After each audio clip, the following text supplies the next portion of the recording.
Bismillahirrahmanirrahim.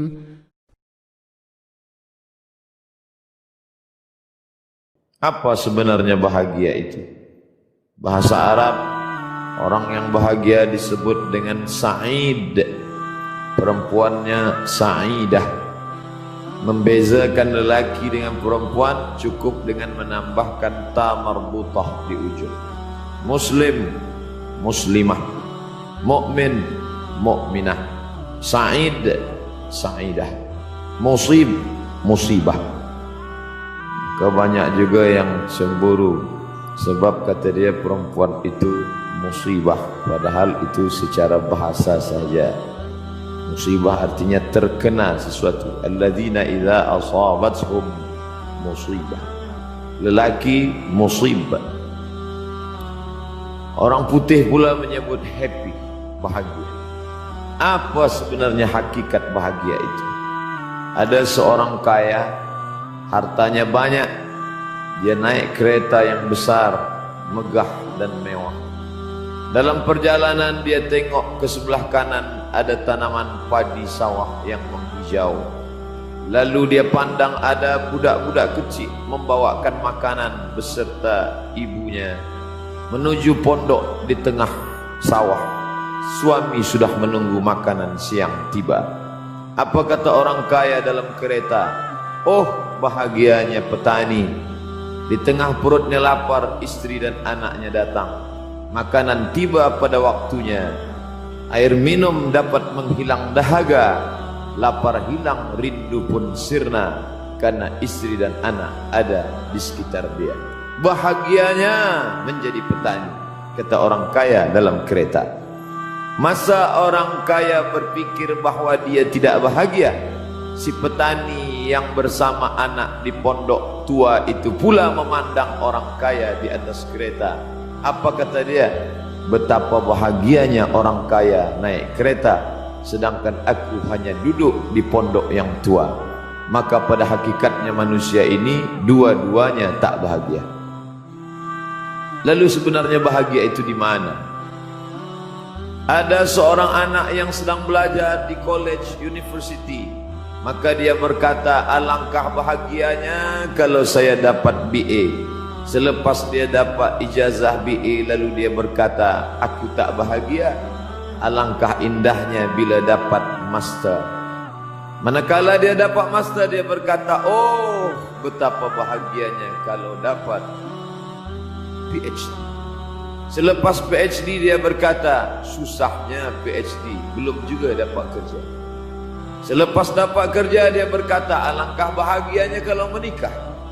Selepas menikah dia berkata, aku tak bahagia sebab orang selalu tanya, dah punya anak apa belum? Selepas punya anak, dia pula berpikir untuk menikah sekali lagi. Jadi sebenarnya bahagia itu punya siapa? Oleh sebab itu bila kita baca kitab-kitab, maka makna sa'adah, kebahagiaan, orang yang bahagia sa'id.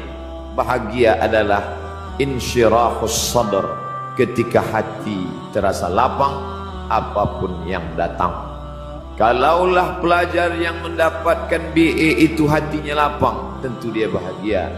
Kalaulah petani yang berada di tempat rumah tua itu hatinya lapang, tentulah dia bahagia.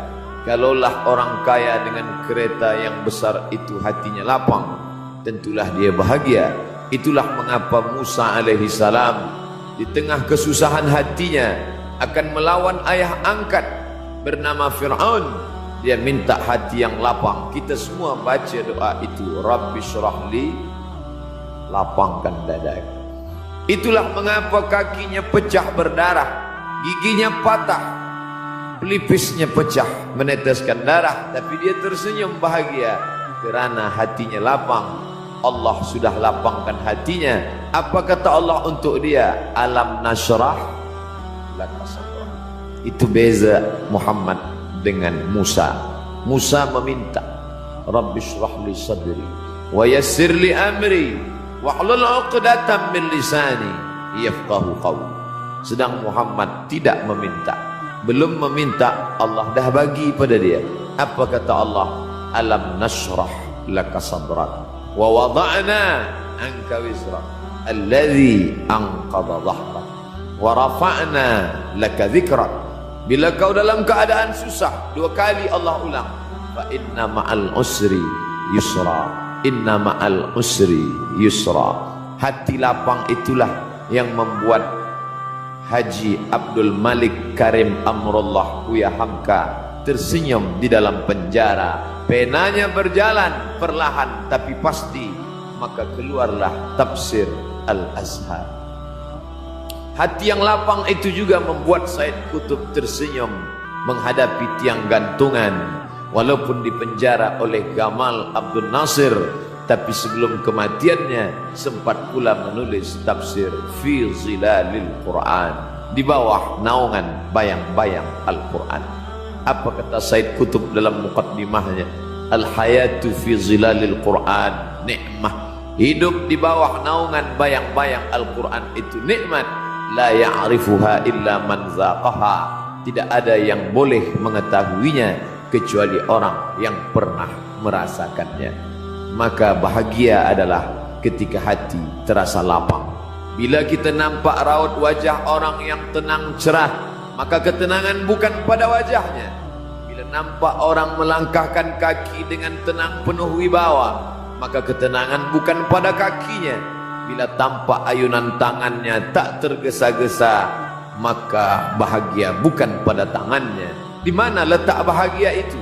Ala fil jasadi mudghah. Ketahuilah dalam jasad ada segumpal, ada sekepal, ada sesuap. Idza salahat salahal jasadu kulluh. Kalau yang segumpal itu baik, maka yang lain ikut menjadi baik. Wa idza fasadat fasadal jasadu kulluh. Kalau yang segumpal itu rusak, maka dia pun ikut menjadi rusak. Yang segumpal itulah yang mengendalikan mata, telinga, tangan, kaki. Yang segumpal itulah tempat rindu, benci, marah, ridha, ikhlas, fasik, hasad, kufur. Di sanalah bersemayam rindu dan benci. Maka jangan terlampau benci. Habib habibaka haunamma. Kalau kau sayang, sayanglah secukupnya sahaja. Karena boleh jadi hari ini kau sayang, besok berubah menjadi kebencian.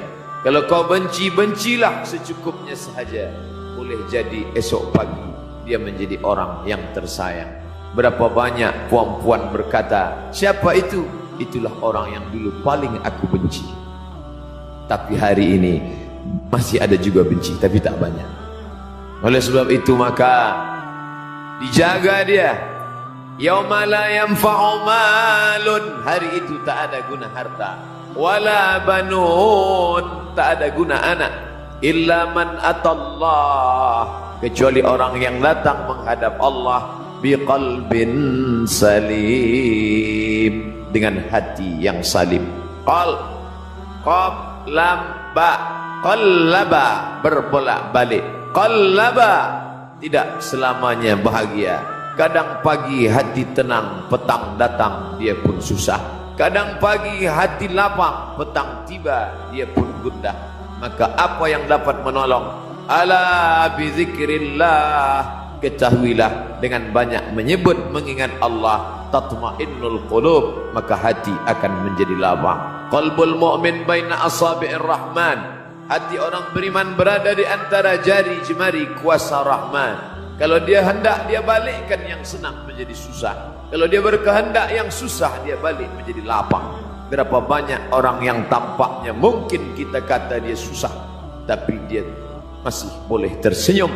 Sebaliknya orang yang menurut pandangan zahir kita cukup segala, makan, pakai, tapi tampaknya kesenangan tak pernah singgah. Apa sebab? Kerana hati milik Allah. Dia ada dalam diri kita, tapi dia bukan punya kita. Lillahi ma fis samawati wa ma fil ard. Apa di langit, apa di bumi, milik Allah. Balikkan kepada Allah. Dari Allah balik kepada Allah.